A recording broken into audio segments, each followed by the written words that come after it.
kila mtu aangalie hapo kwake.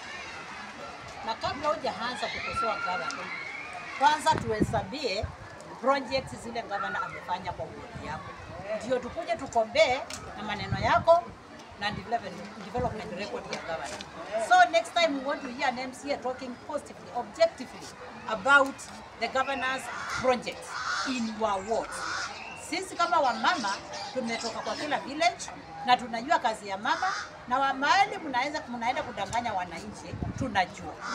So when you say mama has not worked, has not done anything, na sisi ndio tuko huko mashinani na tunajua, next time an MCA anasimama kuongea, na hii ndio tunawapatia hoja.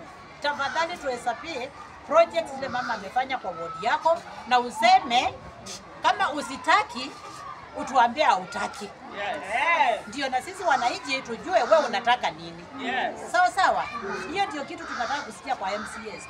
Tuwatuma tukawachagua muwe katika oversight na mrepresent wananchi on the ground. Represent them objectively. Tuambieni mama amefanya hii na amefanya hii, na wale wa MCA wanasikia wataki kufanya kazi na mama wajue na wao chao kiko wapi? Motoni. Mama hajakuwa selective, amekuwa inclusive in every ward. Amefanya kazi yake na tumeiona. Hii ni kidogo sana tumesema leo. Nao tutatembea na tuwe tunapatia wamama wale wako ground. Tunawaambia kazi ya governor na tunakuwa pamoja, ndio sisi wote tuende pamoja wa development ya governor wa Vihiga. Governor wa Vihiga is going nowhere.